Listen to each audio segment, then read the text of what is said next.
snow peak speed that we always have in this helm. So yes, we're trucking along quite nicely.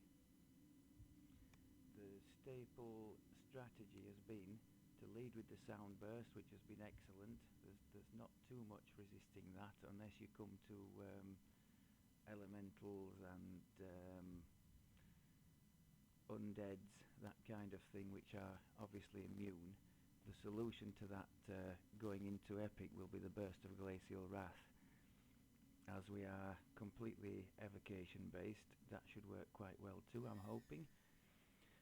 So yes, lead with sound burst, hit them with the snowball swarm at range, and then close and mop up with the shout. And if we need a second burst, we now have the shout spell as well to go for.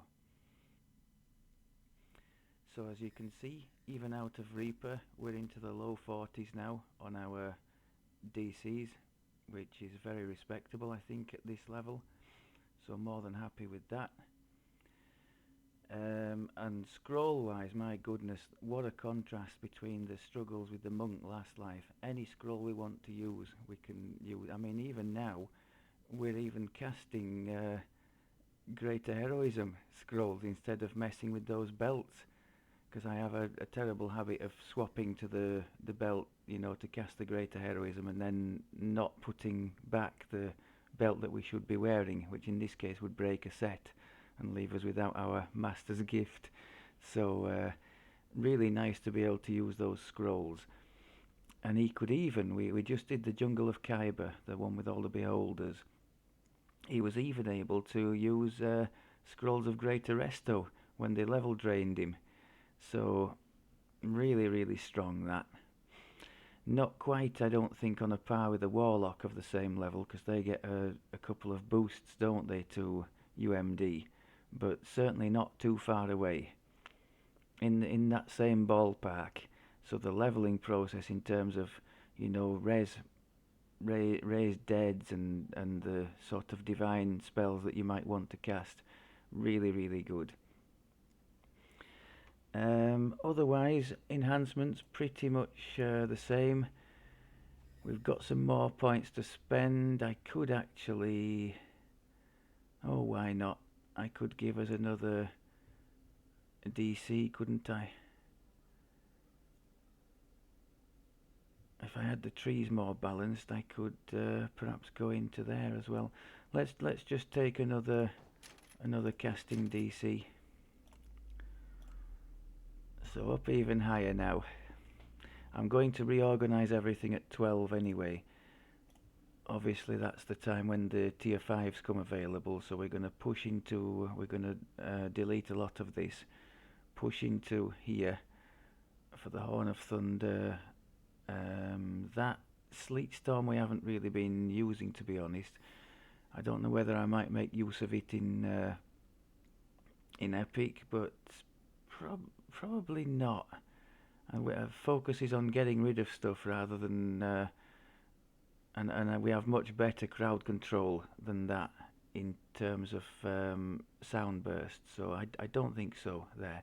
So Horn of Thunder, the last crit chance, there for some more spell power. Iceberg I don't think we will get access to until we can actually cast level 6 spells. I think that's how it works, unfortunately, so we'll have to wait a bit longer for our big single target thing. From memory, the same thing happens in this tree. You can't get the mass hold until you get access to your level 5 spells, which I think is fair enough, and then an evocation bonus. So I prefer, to be honest, for what we're trying to do, I prefer the tier 5s in here than this one.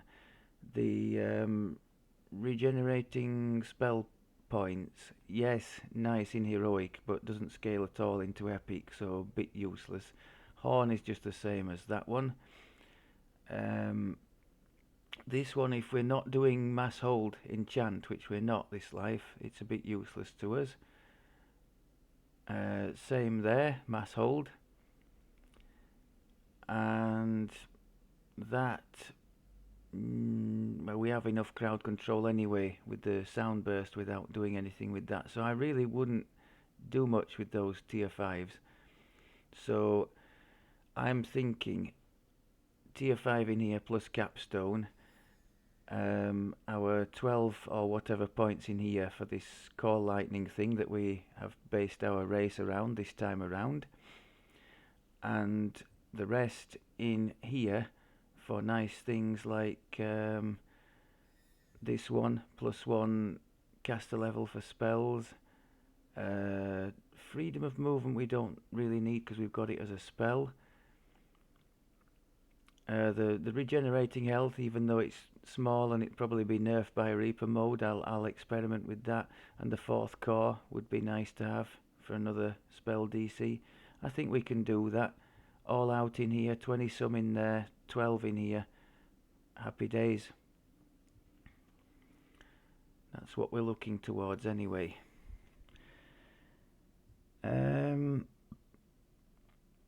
Yes. So I mentioned we'd just done the Jungle of Khyber. One thing to note, when the beholders hit you, and they will, for the anti-magic thing, you can still use your spell-like abilities. So if you're in Epic, that means things like Dragon Breath or whatever your Epic strikes are.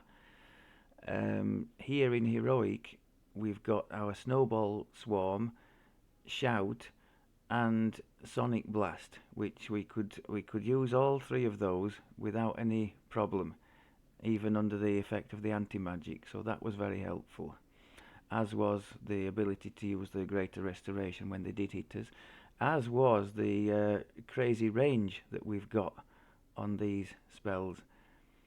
I love the lightning and cold element to it already.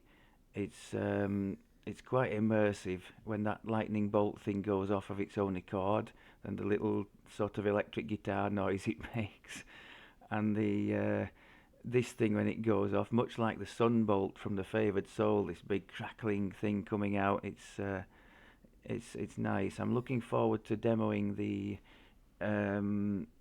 is it ball, electric ball or whatever it is that you get at level 4. I prioritised freedom of movement because we didn't have any on our gear, but I will be taking that. What's it called? Is it electric blast, electric ball, something like that? I can't remember, but we'll be having a look at that certainly. The other thing I'm looking forward to doing at 12 is obviously we'll be going all out in this tree and looking for more places to spend points. I'm going to double up in here finally and experiment with maximize permanently on. Now I have run into issues, like you said, Brian, with running on fumes at times in terms of spell points, even, using shrines judiciously, not just running past them. The best thing I've found is to sort of hide behind your spell-like abilities to conserve as much as possible, and just be aware of where the shrines are if you need to, clear a couple of packs and then just dip back into the shrine, that kind of thing. But I'm hoping as well 150 extra spell power. I mean, if you think our spell power, it's not shabby by any means. We're in the sort of high 200s in Reaper mode for the 3 that matter to us. Now, if you add 150 more onto that, that's a kind of a big deal at this level. So it's, what is it? My math is appalling, but it's definitely more than a third extra, isn't it? It's so that's making a huge difference, and I'm hopeful that the extra cost will be offset by the faster clearing of opponents. And of course, I will try first to stick with the spell-like abilities to save anyway. But things like this shout will be having the maximize on, and will really do some serious damage. And that electric ball thing as well when we get it. And of course the Horn of Thunder will have it for free. Okay, I think that's about it for the waffle. I've noticed the waffle sections have been quite a bit shorter in this one because I'm coming from a position of knowing relatively more about the class and how to build it and go about leveling it than I was in the monk thing. You might be pleased to know we'll be going back to that situation next time out with the barbarian, which I know. Well, the only things I really know about it are the bits and pieces I've done, sort of reading around, and the conversations I've had in passing with you folks about wet weapons to choose and which trees are the more compelling. I've been sticking with Reaper 1, not because I don't think we could go higher, but because in terms of the spell point management, obviously the more skulls you put, the more of a drain it is on your mana pool. Of course, if we were running in a group, that would be much less of an issue, but alone, I prefer it this way to try to not have too many issues where we're running on fumes, because that kind of slows the quest down to a crawl when you're waiting for mana to recharge and your spell-like abilities.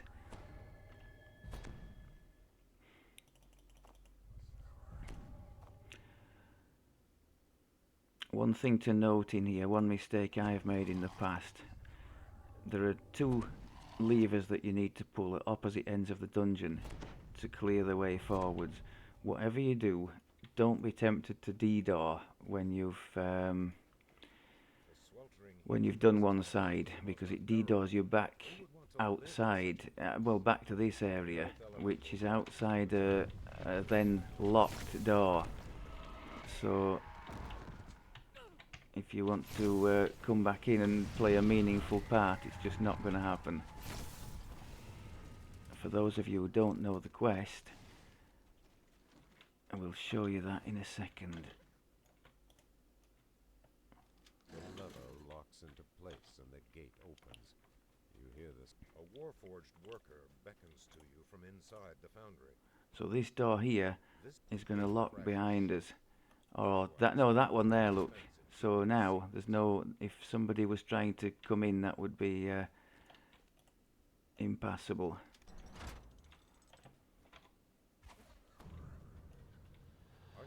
All boxes. I don't think I've broken as many boxes for a long time. Oh, hello. You hear someone clearing his throat. The sound appears to be coming from a stone face set into a wall.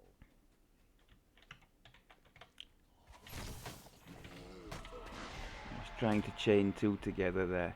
I love the crackling of the lightning as it comes out. This section is trapped. It is timeable, or there are boxes if you are a roguey type to disable it. We could try and do a mini sprint boost thing to oh, look at this. Although as we're out of combat, we should just be able to heal straight up. Yeah.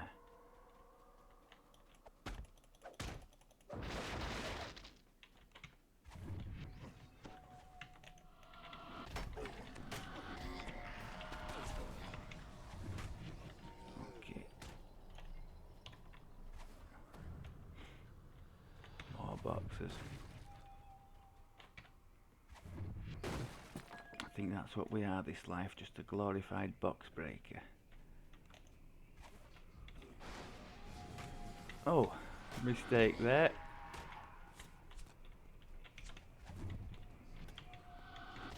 That was a nice one. Now the electric thing would be maximised as well, so for single targets that would be dangerous because it's already doing decent damage.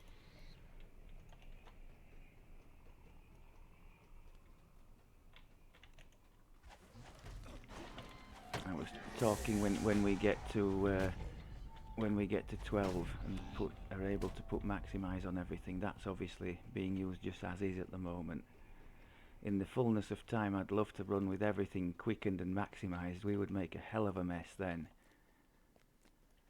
I think we'll have to wait until later heroic for that. Now here, if we just leave the hireling here, click on the lever, deactivate auto targeting. I forget what the default button is for that, but it's nice to have so that if we happen to be looking at anything else, that lever stays targeted and the hireling knows what to pull. If you didn't know, all these barriers disappear and you have to fight all these things if you do it normally and pull the lever yourself. So we're just going to get out of this area, make it a little bit easier for ourselves, pull the lever with the hireling, hopefully. Sometimes she objects and doesn't do it for whatever reason, and then just teleport her back in here because she's got some more work to do on the other side. As the north wing gate There we go. locks into place, So she can stay there, so she hopefully doesn't get mullered by these traps. Oof. Again out of combat, so we can heal quite nicely through that. Now here you just have to remember which side collapses first. We go on the right hand side first. See where there's a darker section there, just stick to that side. And then on the next one we go to the left. I think we've got quite a lot of casty types in here, so I'll try and keep the shield up.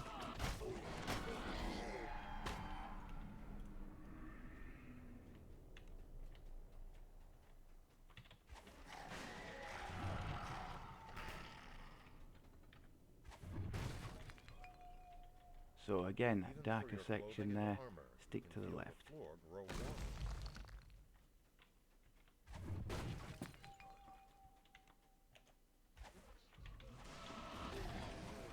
Completely messed that up. Get that crown before he gets you. That was pathetic, matey, pathetic. I love the lightning. It seems to have two portions to it, big chunks of damage. Now just imagine if we had that maximised, that would be making a heck of a mess.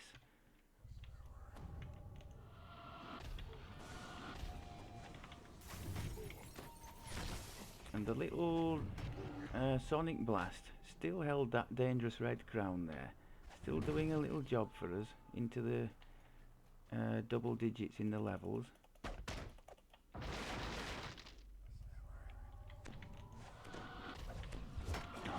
That was so bad. It still continues to be so. Okay. Now there is a shrine on this side. It's through here. I will be showing after we deal with this section. The overseer This one's going to be a proper mana drain, isn't he? Not too bad. like creature crawl out from under our Okay, we could do with a bit of jump for this slip away section. into the shadows. I think we have almost max jump. We'll get some feather fall on as well. So the quick way, the way it wants you to go is up around there, isn't it? Up that section. The way we're going to go, I'm going to take a bit of a shortcut here. A bit fiddly to get onto here, but you can make it. There.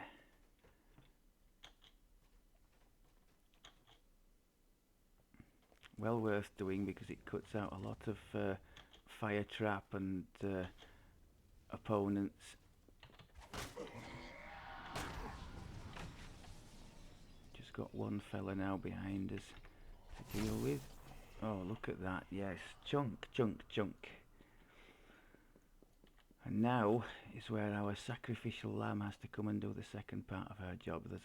There's a control box just round there to be found, and I think another one somewhere in here to disable this very nasty trap. I'm pretty sure if we went in there and tried to do it ourselves, we would meet the same fate poor Ellie just has. The north wing gates. So we're going to open up the shrine area now.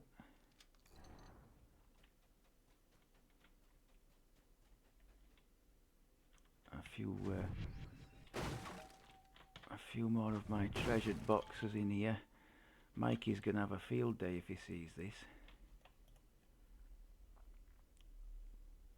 So as mentioned, do not attempt to DDO back from here. It would be lovely if you could, but it's not going to happen.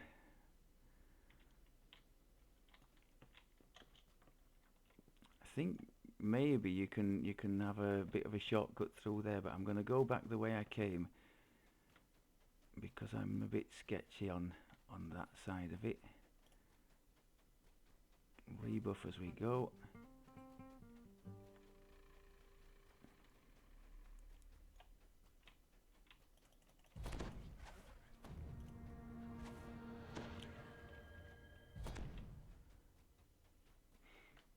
Got more golems coming, haven't we, towards the end. Now I bet they're going to be a proper drain on the mana as well.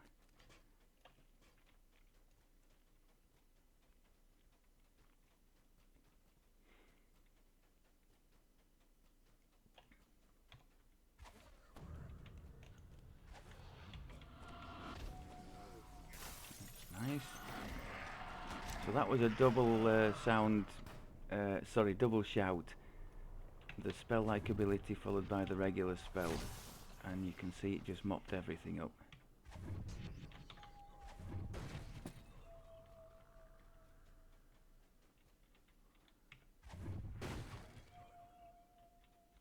Breakables everywhere. If I never see another breakable again, it'll be too soon. Oh, hello.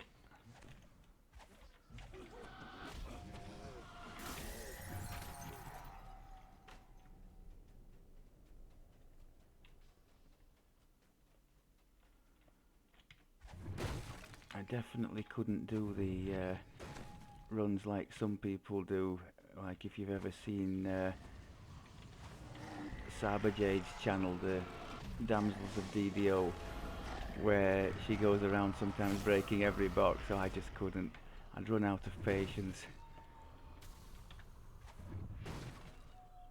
We did get something there though, didn't we? Out of did we? Yep, mischief bonus. So it's not been in vain. Right, so in here you need to set all the wheels, if you didn't know, to the same image as is inside there. So what I call the elephant, or PE. To be able to move the wheels, we have to set, because you can see there's a H on there now, we have to set the outer wheels all to that symbol. So we're going to start by setting them all to what I call H, to be able to move the yellow wheel to PE. I tend to try to ignore the ooze rather than kill them, because they can all spawn reapers.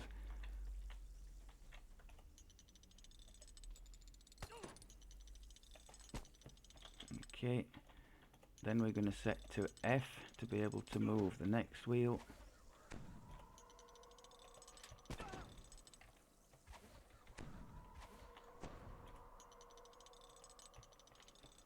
It's nicer in this area if you have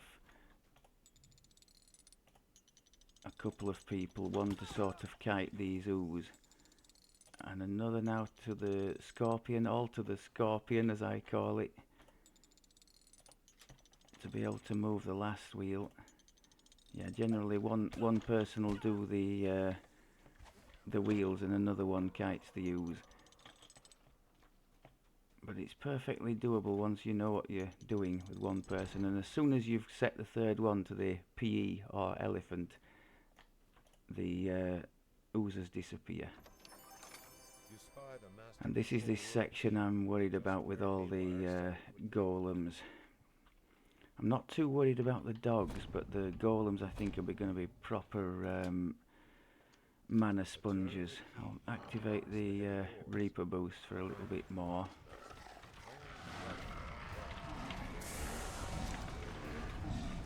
Yeah, look at that guy.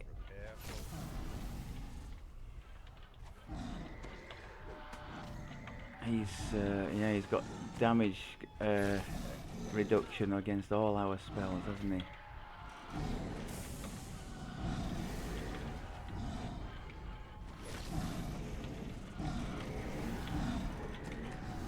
The AoEs that we have are nice though. Oh, nice, nice, nice. Okay, Now it's time we to outlasted them. And we've got plenty of mana left over for the things to come at the end. Now, the one thing I would say about this, the first time anybody does it, you think, oh God, there's a time limit, panic, panic. There's plenty of time to get out here. I'll just put a fire shield cold for the hounds. Jump is helpful here as well, and feather fall too.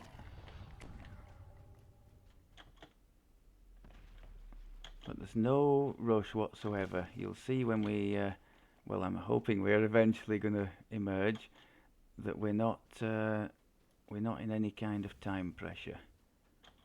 Just take it slow and steady, and there's no need to run past everything. You can take your time to kill them all, or just make a couple of packs out of them and then turn around and kill them, whatever you prefer.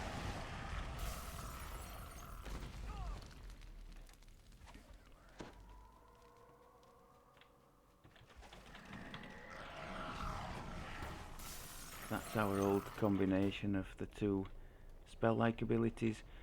So the maligned snowball swarm does have its use. I'm gonna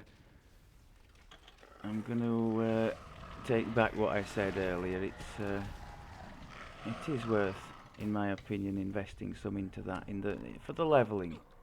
I think we will it will have seen its use ending once we get the maximize thing going, because we'll be able to do a lot better, I think, with the maximized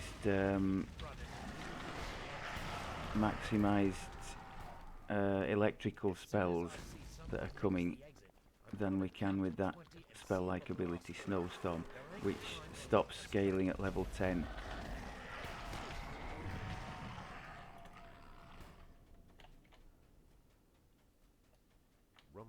Okay, so happy days. So you've just said 3 minutes and we're already out. Now that's a dangerous opponent, and I had my back to it. Well done, matey.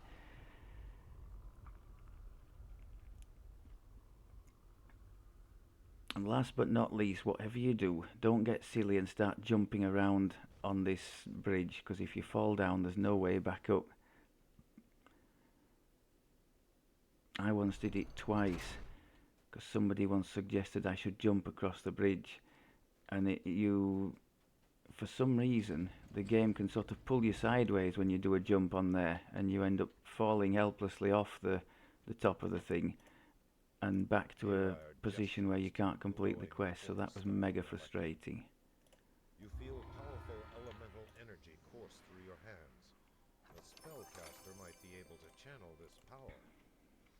Pretty happy with that, and with where we're going in general. We did, what did we do before, directly before the jungle obviously, but we also did White Plume, and looked pretty good doing that too. I think as long as there is a reasonable supply of shrines, we're always going to do okay with this. Well, you could say that about most casters leveling, couldn't you? Unless perhaps a warlock. I mean, with your free blast damage, once you get that cone going, and especially once Tentacles arrives, it's just carnage, isn't it? And I think there is a spell point, temporary spell point trigger thing, isn't there, in the tier 5 of Soul Eater, I think it is, which helps them out too. Okay, I think I've waffled on enough there. That was pretty good, so I'll happily take that. Thank you very much as always for looking, and we will see you in the next one. Take care.